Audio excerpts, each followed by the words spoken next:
Hi, Sarah. Thank you for this opportunity to think together about the screening that you just did. Thank you so much. I'm really happy to have the opportunity to talk with you. Tell me, what did it feel like? I mean, I think generally it felt pretty good, actually. Like, it seemed like a real chance to connect with this patient about real things that were happening to her and that she had experienced. And it felt really relevant, and like it kind of deepened the conversation that we had to include, you know, what was happening, but in a bigger way that had a lot to do with her life. So in that way, it felt really good. Yeah. What stood out for you in terms of the connection that you were able to make with her? You know, I thought it was great that she connected the dots and about what we were talking about, and the conversation kind of built from there, which I think is so valuable because these concepts are so complex and there's so many layers that it's really wonderful to find something in the patient's experience that relates and kind of actually have a dialogue instead of just downloading a ton of medical information that they might or might not absorb. So that seemed good to me. And I want to echo what you are saying, because the goal of this relational screening is really to make it a dialogue. And when you say that she herself put together the dots, I think that you facilitated her doing that. And I wanted to ask you, what about her putting together the dots was most striking to you? Which dots did you feel that she really got? Yeah, I mean, you know, she experiences back pain, and she started to ask about it when I brought this up. It was almost like it already was in her head on an unconscious level. If you think about it, she was like, oh, you mean like my back pain's connected to my trauma? And she had a body awareness, like, oh, I'm holding this way, you know, and so this was just kind of another layer of her own awareness that she already had, you know, but now this other layer is like part of our relationship and conversation. So it's like there for me to support her. So it felt, yeah. So then it felt more like me reflecting back to her the opportunities and strengths, which is just like a good feeling. There was a real seamless segue from the connection between her adversities and her stress in the body. And she used, or you used, the word tension, which is such an everyday kind of word that made it real. Right? Yeah. Yeah. And it's, you know, it's interesting that word resonated because my doctory self was nervous about using that word. It's almost like I feel like I have a responsibility to sort of hit certain like bullet points of clinical scientific information, and tension isn't in there, you know? So I wasn't giving myself kind of medical points for using that word. And yet that word was the relatable word that ended up making that connection for the patient. And it's actually, it's not inaccurate, you know? So it was interesting that the thing that, like there's a medical terminology and sort of scientific level that's part of my mental script, but that really using the word that fit the patient's experience the best was where the connection was made. I agree with you, and I want to expand on what you are saying by pointing out that is what led her to actually show you in her body how the tension in her body felt, and then what she could do to relax. Yeah.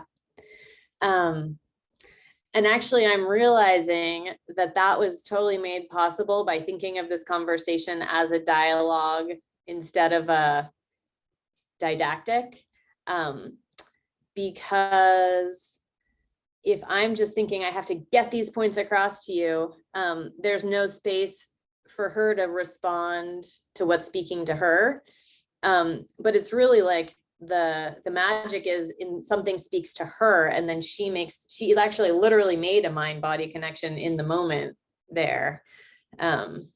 So, because I think we're tempted as physicians in short encounters to kind of push through to make sure we check all the boxes.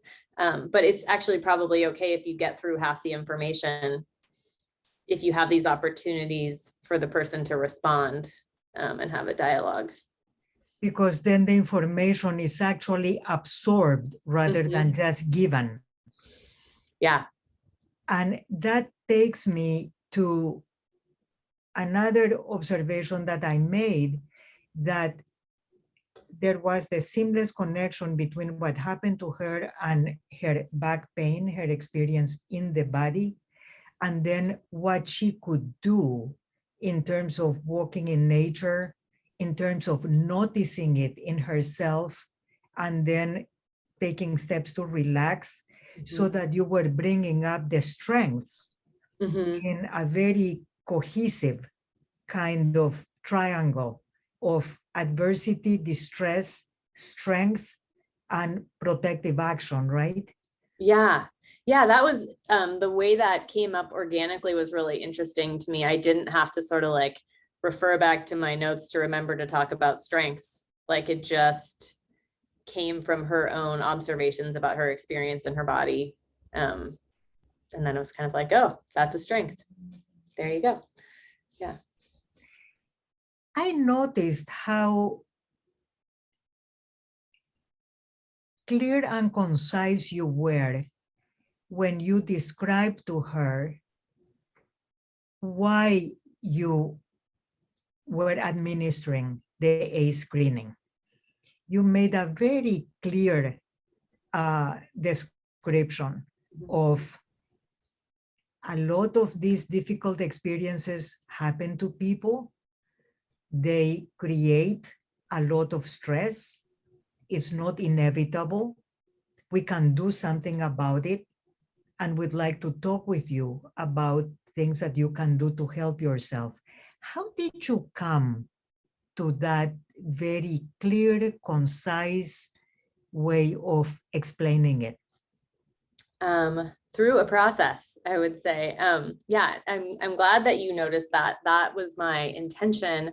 And it's because I kind of had to come to that, actually. That wasn't my first kind of iteration of explaining this to people. And I actually, in this process, kind of realized that I personally kind of hold a lot around the content. And this is a little bit personal, but you are a psychologist. I'm comfortable sharing this, but I personally had just some kind of experiences with trauma, in particular with reproductive health. So I had an experience prior to my OBGYN training where I was assaulted. That was kind of gave me kind of mild PTSD symptoms. And then I had a pretty traumatic to me second trimester pregnancy loss. And I actually kind of developed PTSD after that, but I didn't know that I had PTSD, and no one taking care of me asked me about it. People were very supportive, but I didn't realize that that was what was going on. And then I was super anxious in my subsequent pregnancy, and I'm also just interested in learning about this kind of stuff. So I was learning about it and started to really fear that my own trauma and my own concern about my trauma was affecting my baby. And so kind of learning about this stuff was really heavy and intense for me. And so I actually, when I first started explaining this to people, would like come at them with kind of a ton of information, just because I feel like it's important for them to know, but I want them to get the many layers of things, which really amount to, this is not inevitable and there's things you can do about it. But I think because there was an emotional connection that I have to trauma really in my own personal life, that was kind of that I was bringing to this that made it not so straightforward. So I had to actually work to make it straightforward. And I will say that like it almost sounds like I'm talking about being re-traumatized just by having the content present in my clinical encounters, but I actually find it really rewarding. Like, it's not like I feel like in doing this work, it's actually healing for me, not traumatizing.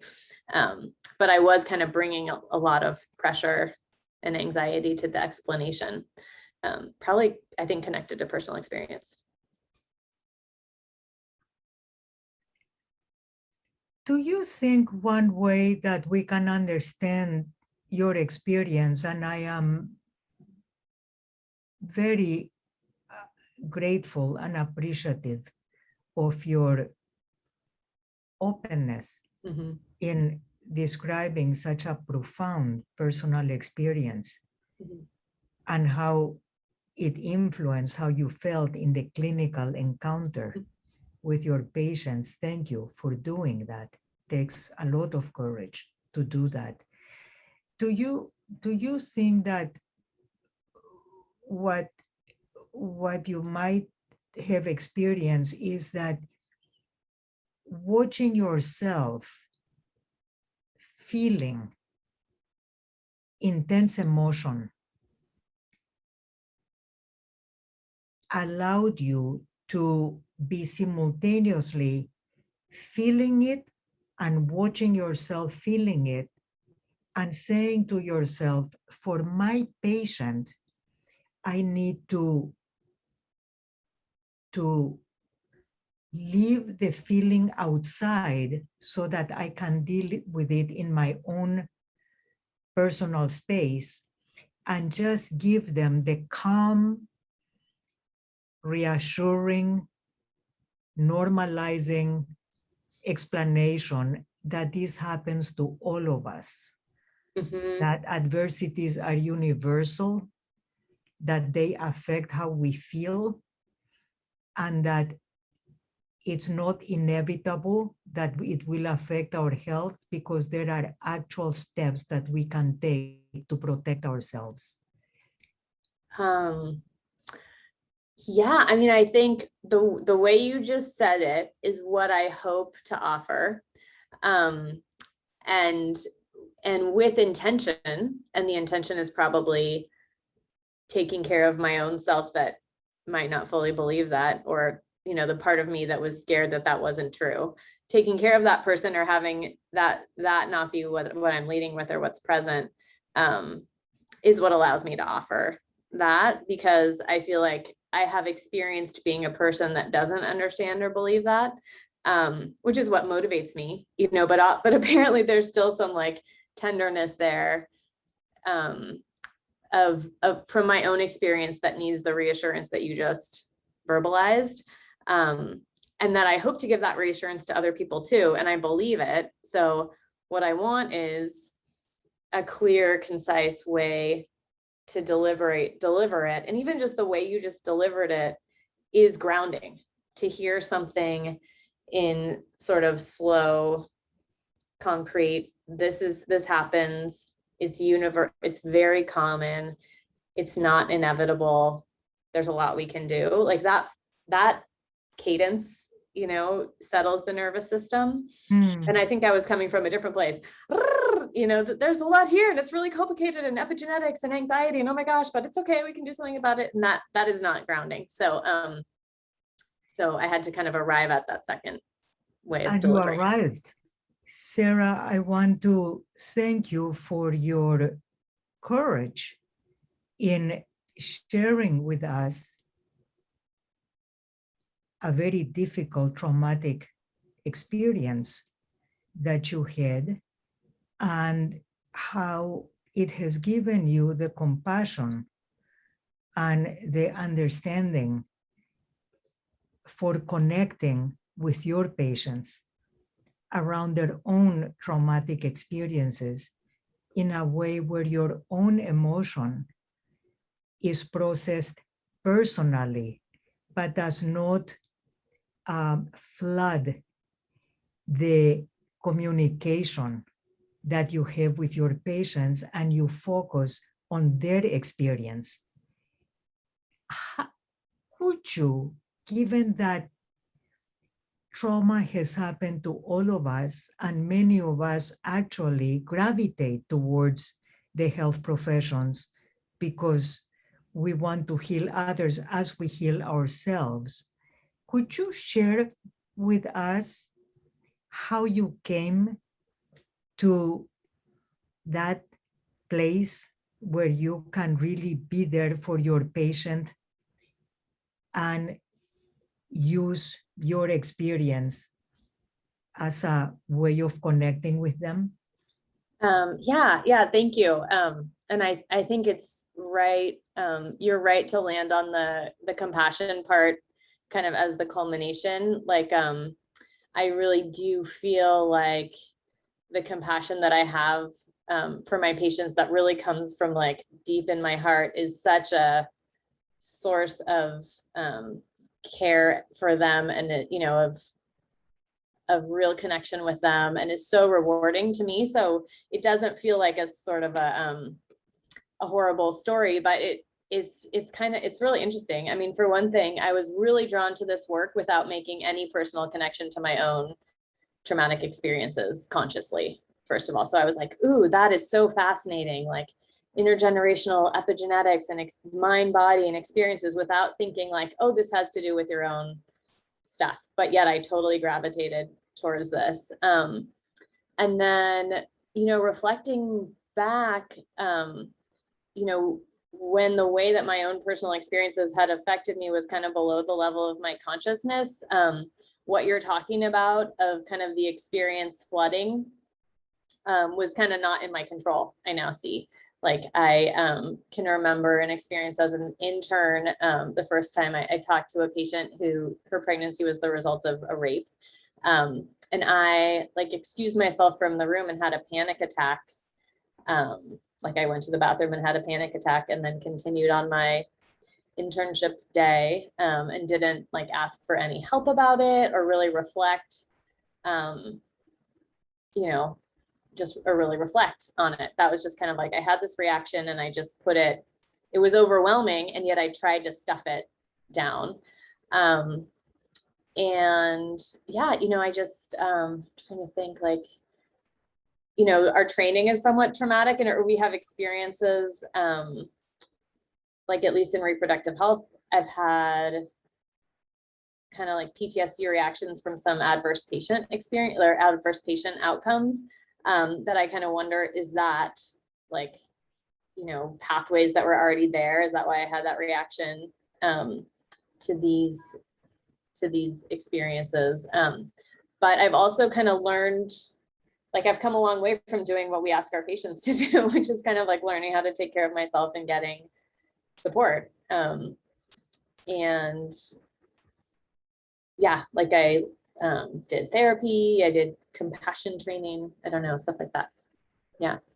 If we go back to that moment when you ran out of the room and had a panic attack, and even then you had the presence of mind not to inflict your panic attack on your patients, so you were protecting your patient from your own being flooded by your own emotion, and then came back and completed what you needed to do. What would you teach or recommend another provider who finds herself in a similar position about self-care and patient care in circumstances when our own trauma is flooding us?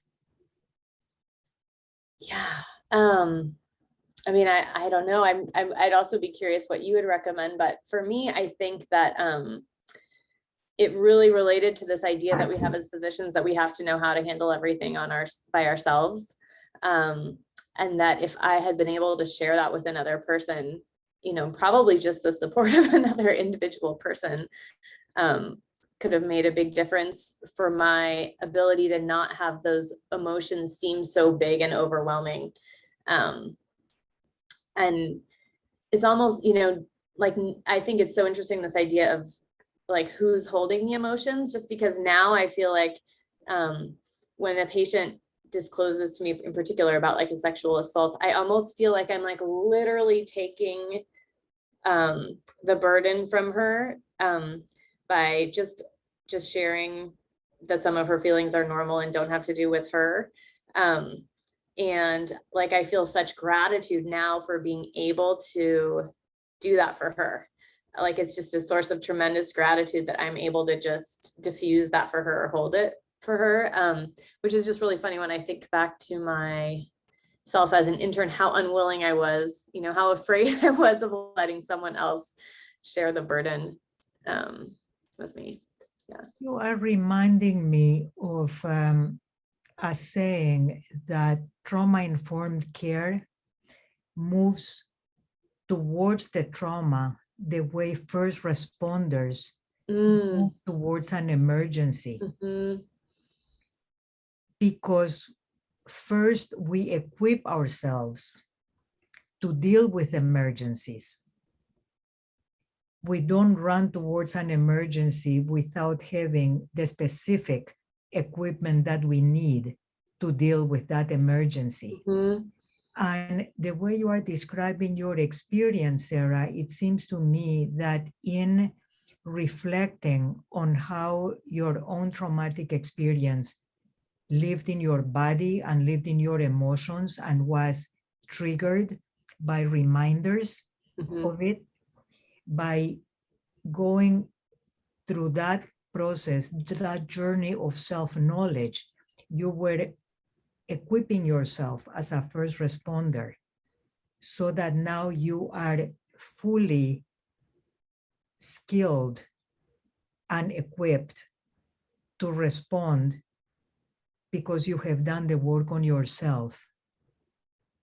Yeah, and it's almost like the 4 R's or whatever Sam says, recognize the signs.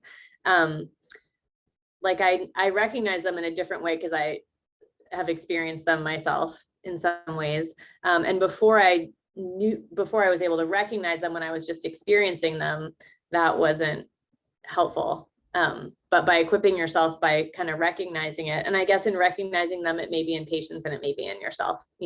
As you learn this, you may start to recognize these things in yourself. And then you deserve care and attention for that in the same way that your patients do. And then that's available for you, and it's okay for you to ask for it. And, it can be a journey, and it doesn't mean that you're unqualified to do this, but if stuff comes up, you can get support around it, and then you'll be more equipped to do it, and then you'll be able to balance it, and then you'll be able to bring this kind of deep connection to your own personhood, to what you offer to your patients in a really beautiful way. So I think, I like that comparison. It seems to me, Sarah, that we are going back to the concept of compassion, where the compassion for yourself, for what you were feeling, and the self-care that you engaged in turn enriched you, so that you are deriving great satisfaction and depth from being able to pass that wisdom on to your patients. Yeah, I think that's right.